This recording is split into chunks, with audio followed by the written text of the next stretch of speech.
you can't tell, I'm brown. If my name didn't give that away to you already, then clearly you're not from Irvine. There's a crap ton of us here. I have a question for all of you. What is the fastest moving thing in the world? Some of you, I heard cheetah, some of you might say a 2019 Tesla, some of you might say light. But you're all wrong. Indian auntie gossip is what moves. They take one thing and they spit it out and it's completely different. Oh, does anyone need a demonstration? Hi, Preeti. Did you see what Shamala's daughter was wearing today? I know she was looking a little fat. I'm going to call you back now. Shamala, did you hear that Preeti says your daughter's pregnant? That's how they roll. I mean, you're not going to need security cameras when you have Indian moms looking through this. They see everything. This kind of brings me to the thing that Hassan Minhaj talked about. Log kya kahenge? What will other people think? From an early age, my community taught me to really care about what other people think about me and my family. Cursing was not ladylike. Getting low grades was not respectable. Crude humor, no. Making rotis that were not round, disgrace. But it put me in a place where I was seeking constant validation from everything around me. I needed my grades, these numbers, to be high for me to believe that I was smart. I needed people to tell me that I was beautiful for me to see it. I needed people to tell me that they loved me for me to think that I was worthy of it. And I needed people to tell me that my life mattered for me to live. I was so caught up in here, not thinking about what my actions might do to the people around me. I didn't realize how I was hurting people. So eventually, people just left. Whenever I closed my eyes, I could only see the faces of every single person that had promised to stay in my life and had left. Being vulnerable is so damn hard. It is so hard to open up to someone with your love. Love can be a flutter of butterflies or a thrill of a roller coaster. Love can be an exquisite face, but it can also shatter and be the shards wedged in your stomach. Love is beautiful, but love is destructive.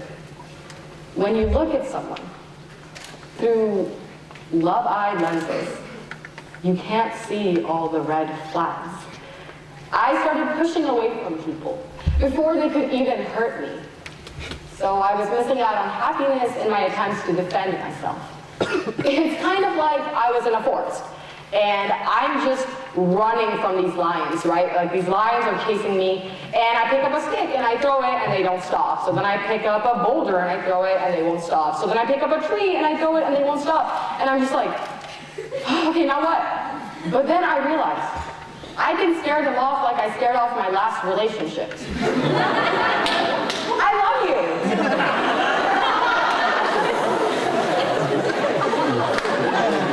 They stopped. And then I start talking about my feelings, and they just book it to the office. Yeah, I know. But it left me alone. I was moving into a dark place, and I didn't really know how to get out of it.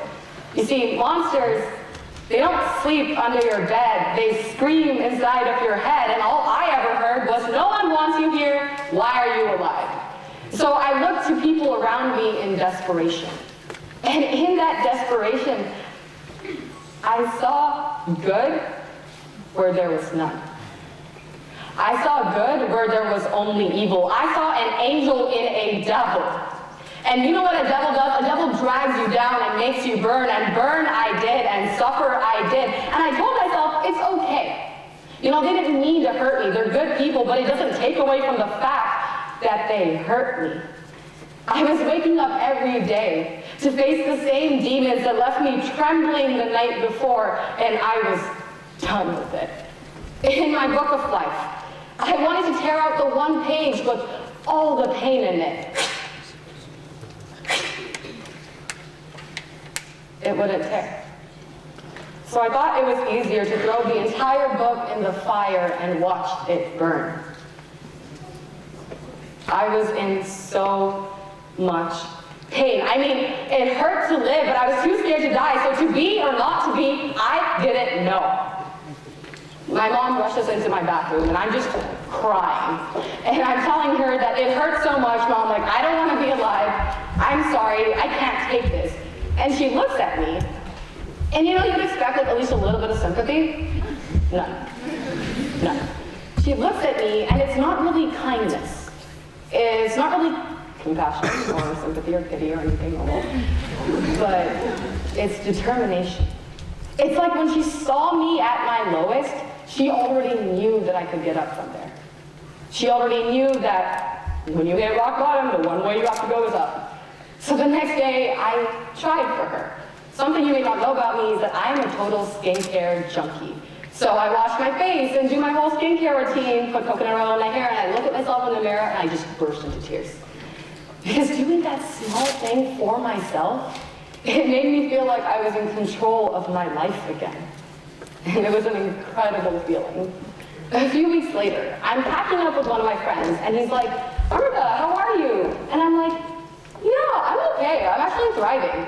And he just looks at me and he's like, seriously? And I'm like, yeah, I'm okay. And he asked me, how did it just change? And I'm like, it doesn't. Well, at least not in the beginning. Because to move myself from this negativity, I had to find something strong enough.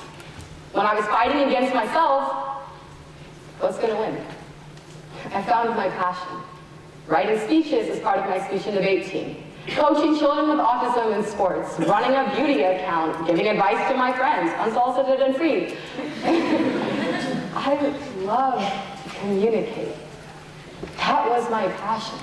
I wrote poetry, I wrote journals, I talked my mom's years off, but I was happy. When I looked at myself in the mirror, I finally felt gratified with the person that I was, because I knew that my impact was more than just myself.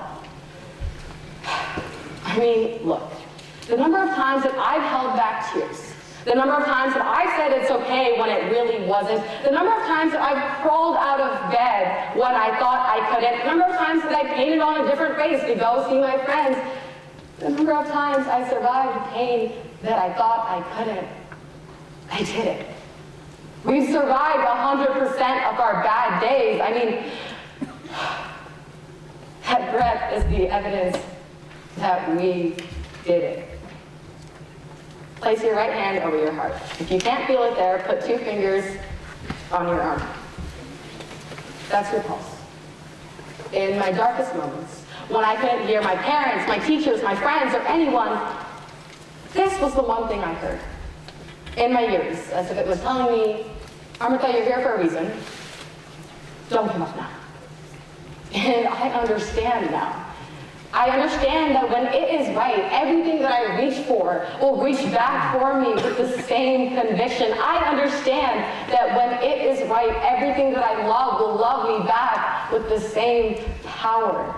I understand that all the people that fail to appreciate the home that I made for them within myself, well, they don't ruin me, no. They built me. They led me to the person that I'm meant to be and guided me to the people that I'm meant to be with. I am here to thank the darkness. Because without the darkness, you wouldn't appreciate the stars in the night sky. The darkness is what helps us value the happiness. And I'm here. I did it. But I couldn't have done it without some other people. Everyone backstage. You guys are my family that I never thought I would find, and I'm so grateful to have met all of you on this journey.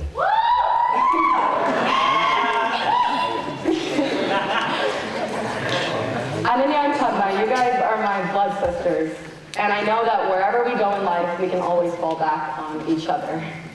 Mano and Sandhya, I see you guys as I saw myself. This innocent naivety about life. Wanting to please other people. You see, I thought that if Other people weren't happy with me. I was doing this whole life thing wrong. But the second you say, hey, this is me.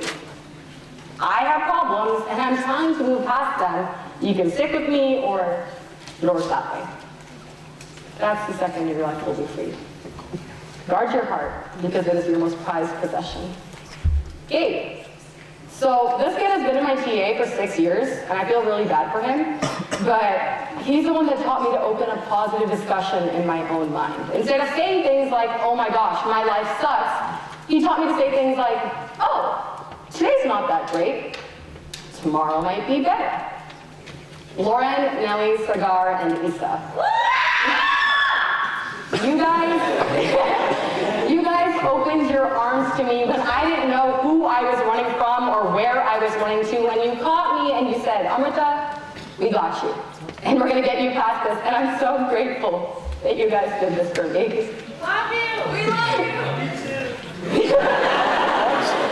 And then finally, my mom, dad, and brother. The most supportive family I could ask for, even though my mom gets mad at me for things that I did in her dreams. I love them more than anything. There's this song by 21 Pilots, Truth. It's called Truth. But the chorus goes, stay alive for me. And I remember listening to that song in some of my darkest moments and wondering if anyone would ask me to stay alive. And I'm here today. And I'll scream it from the rooftops, I did it. Mano, Sandhya, I did it. Ananya, Padma, I did it. Lauren, Nellie, Sagar, Lisa, I did it. Gabe and Kathy, I did it. Amma, Akka, Arvind, I did it. I did it for all of you. I did it for everyone backstage. But most importantly, I did it for me.